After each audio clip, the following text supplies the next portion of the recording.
And welcome back to my channel. Today, I decided to tell you about failures and disasters in tech world. So, as you know, technologies are around us for decades since the first phone ever arrived, or the first computer, the first laptop, first headset, and all these firsts. And everyone wanted to find dominance in a tech market, but let's say that not all of them find the success they wanted with all the devices they produce. So right now, without further direction, let's get into the video. The first failure was Google Glasses. Believe it or not, Google made an attempt to make smart glasses, but let's just say that the device wasn't what people expected. Mostly they didn't like it at all. So the year was 2012, and it looked like this would be the year for innovative breakthroughs. Instagram just debuted on Android, and Nokia had unveiled the 808 Pure View with a whopping 41 megapixel camera. Google certainly didn't plan on staying behind. After teasing its experimental agreement really glazes in Project Glass video in April, it demoted then 2 months later at a Google event. Co-founder Sergey Brin himself showed off skydivers donning the fancy new glasses, and landing on top of the event venue. Google Glass has highlighted as a device that would power the AR dreams. It was developed by Google X, the department in charge of working in moonshot technologies, and promised added functionality of smartphone built right into wearable a real-time heads-up display. However, it simply released too soon. Not only was the product ridiculously expensive of $1,500, but there were major privacy concerns based on the whole cameras on people's faces thing. As if this wasn't bad enough, Google consistently marked the product as a luxury item, even showcasing during New York Fashion Week. Also, for supposedly premium device promising next-gen AR capabilities, Google Glass suffered from severe technical limitations like low battery life, unexpected restarts, and some features simply not working as intended. Finally, after many public places banned the gadget altogether, Google put it out from the market in 2015. So, as you can see, Google Glass was a big flop. Like, Google is making great phones. Also, other technologies like the Google engine is one of the best things ever.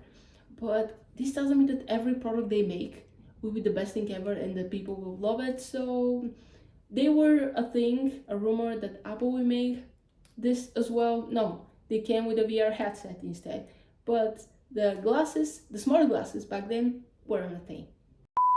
The second flop was Apple Newton. Believe it or not, yes, Apple can have products which weren't loved by everyone. Even now, Apple is one of the biggest companies, has haters and lovers as well, but not every product they make will be a success. So, Apple has given birth to some of the biggest flops of all time, despite the phenomenal success it has seen with the iPhones, iPads, Macs.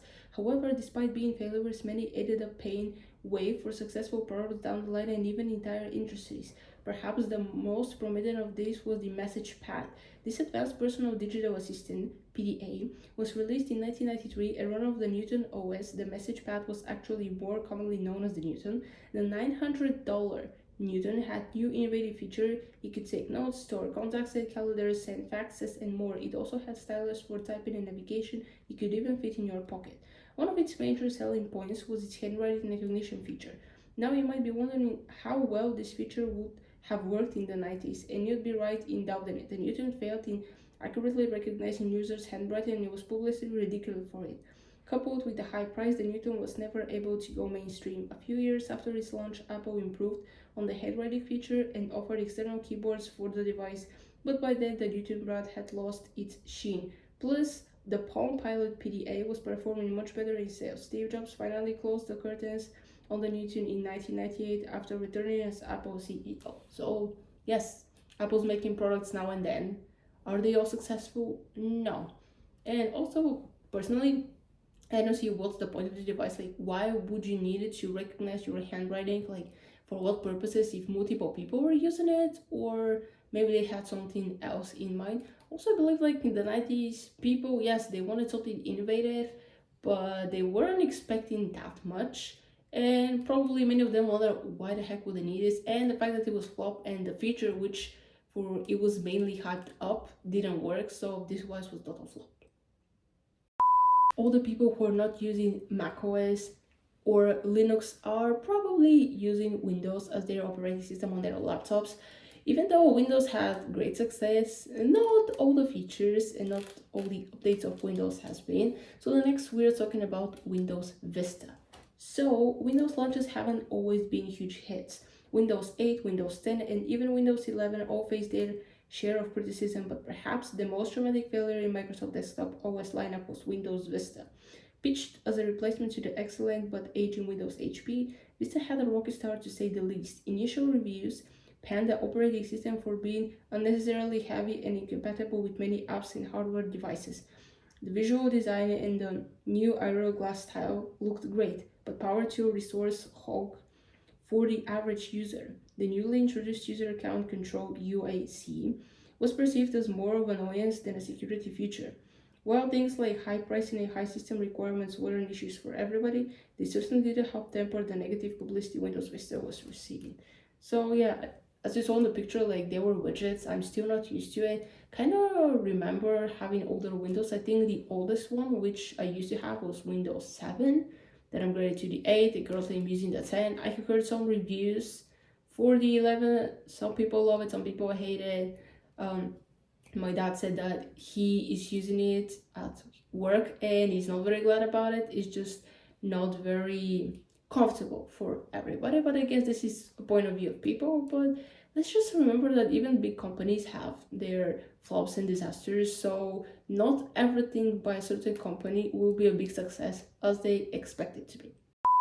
iPods and MP3 players in general were a huge hit back in the day. Let's just say that this was people's main device for listening to music because laptops, phones, iPads, this wasn't so popular back then. And let's not forget that the iPod had so many different variations like the Classic, the Nano, iPod Touch, and so on.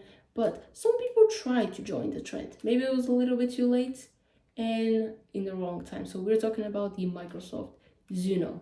So the portable MP3 player market was defined by the iPod, even though it launched in 2001, 3 years after MP-Man F10, the very first portable digital audio player. It became the huge mainstream success the industry needed.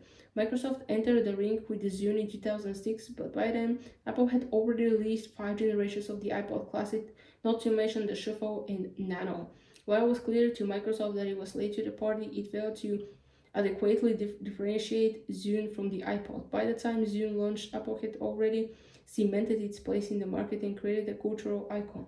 Microsoft had to offer something truly breathtaking to steer its audience away from Apple's new ear perfect audio player.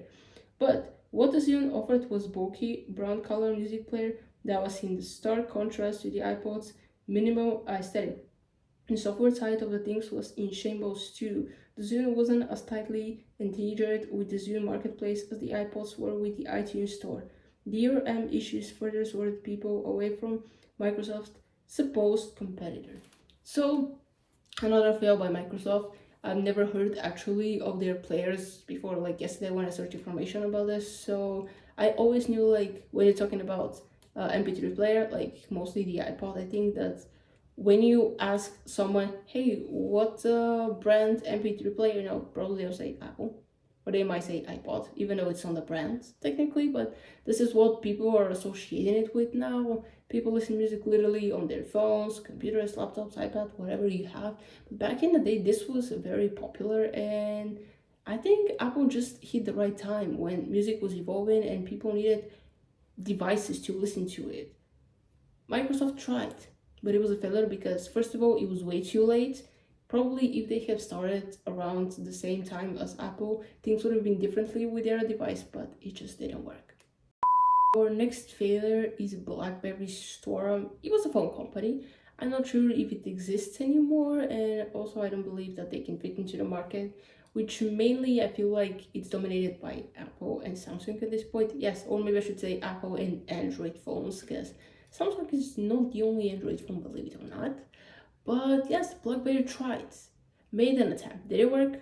No, it was a disaster. So, once a titan of industry, RIM's BlackBerry is now virtually absent from the smartphone market it once ruled. Shortly after the iPhone's launch in 2007, BlackBerry put out its first ever touchscreen smartphone, the BlackBerry Store. Not only was it a departure from the beloved options with the physical keyboards, but it also debuted a novel but problematic touchscreen called a Sure Press Display. In short, this was a touchscreen that could be pressed like a button. Maybe this clickable touchscreen idea was good in theory, but it went horribly wrong in practice. Typing on the screen was painfully slow, and loyal BlackBerry users sorely missed the lightning fast typing they were used to on the company's keyboards. The Storm had to compete with not only the iPhone, but rapidly growing army of Android smartphones as well. Hardware problems aside, the BlackBerry Storm didn't have a strong app store or a decent software experience either. So, not every touchscreen phone will make it to the market. I think mostly BlackBerry was famous for their phones with physical keyboards. I just love their keyboards, but mostly I love the phones which you just do this and the keyboard appears like that was so cool for me. And yes, I have heard of this company before, have seen some pictures of the phone. I've never owned one, but yes, I think that they should have stuck to the physical keyboards, and when this was removed, they should have tried to see what other companies are doing and somehow integrate it into their devices instead of going completely on their own, having ideas which, in theory, as you saw, were, let's say, a big disaster. What is iTunes? It's a place where you listen to your favorite music and interact with artists by downloading their songs, albums, and much more. What is iTunes paying? Something similar, which had half, or maybe I should say not even close to the success of iTunes. So, Apple's hardware failures are more widely known than its missteps on the software side. One of these lesser known fails is iTunes Ping, a music focused social network within iTunes. Ping launched in 2010 as a way to follow your friends and favorite artists within the iTunes platforms, but this is where the problems began. First, the entire social aspect of Ping was limited to sharing reviews, purchases, and other basic updates. Then there was no integration of Facebook with the most popular social network at the time. Second, whatever user base Apple was able to amass on Ping didn't find meaningful ways to engage with artists, as not many artists were active on the platform. And third, users weren't exactly thrilled by the fact that people automatically share their music preferences with others without explicit consent. The overall UI and feel on Pink wasn't fancy as it was integrated into the iTunes software. So, iTunes was always a success, like with Apple, and I feel like making another similar app, they just say that you used to follow people. So basically, this is like Facebook. You follow people on Facebook, on TikTok, on Snapchat, on YouTube. Okay, you subscribe there. On Instagram, no, you follow people on every social media. With what this was different than what we already had at that time. Facebook really was the most popular platform back in the days because you were just texting friends, interacting, following, seeing what they're posting, all this stuff. So what this could offer? Not much. I believe this is the reason why it wasn't a success. Next, we have Nokia Engage. What is that? What is it supposed to do? It was a phone mostly for gaming. Gaming is a big part of our lives. We are gaming every now and then. We have many games on our phones. I have like 2-3 games. I'm not even playing them anymore, but just for satisfaction, sometimes I'm like, okay, I'm bored, let's play something on my phone, or I'm traveling, I would like to do this. So gaming is a big part of our lives, but why this phone was a flop? So, way before Nokia washed its hands off of the smartphone business, it was pushing the boundaries of what phones could be. One of these brilliant attempts was the Nokia Engage, which was gaming phone before mobile gaming was even a thing. This project was as ambitious as it came. Nokia teamed up with video game publishers, gaming retailers, and other players in a multi-million-dollar campaign in an attempt to compete with the even popular Game Boy and create new market. Alas, Dreame weren't enough to make the Engage a success. Panned by the media even before its release, the $300 Engage debuted as a weirdly shaped cumbersome and unengaging device. Sure, it could be a gaming phone, but was it barely acceptable as a regular cell phone due to its odd form factor? The buttons were mushy, and users had to completely remove the back cover to replace game cartridges. Talking about the games, they were $30 a pop. There weren't many of them to choose from. So basically, they made an attempt. The Game Boy was different. I never had one, but I have seen people reviewing it, also like what games they used to have. So it was a popular console, but again, it was a console. You only played games. Like, as you see on the picture, like this phone, first of all, the buttons are on the side. So how exactly am I supposed to hold it like this? Or somehow like this and the buttons will be on the bottom. Like, I'm not sure exactly how you're supposed to hold it.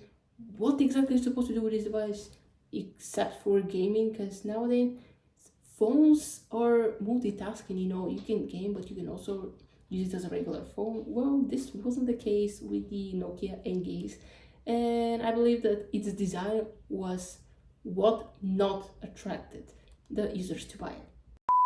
Okay guys, that is the video. Hope you enjoyed it. Comment down below what was your favorite tech failure. I will say that I wasn't surprised that some big companies had like major flops. Back in the days, times were different, you know, technology world was different. Now it's more evolving, and I feel like they learned to be more careful, and probably they're doing, ooh, I like the idea, I'm gonna take it, but transform it my way so they won't notice that I stole it. Well, probably nobody's doing this, but we see that similar features in phones, in tablets, and in every other tech. But that is the end of the video. Hope you enjoyed. Please smash that like button if you like this video, share it with friends, and subscribe to this channel. Turn on the bell so you'll be notified whenever I post new videos. And I'm gonna see you next time. Bye!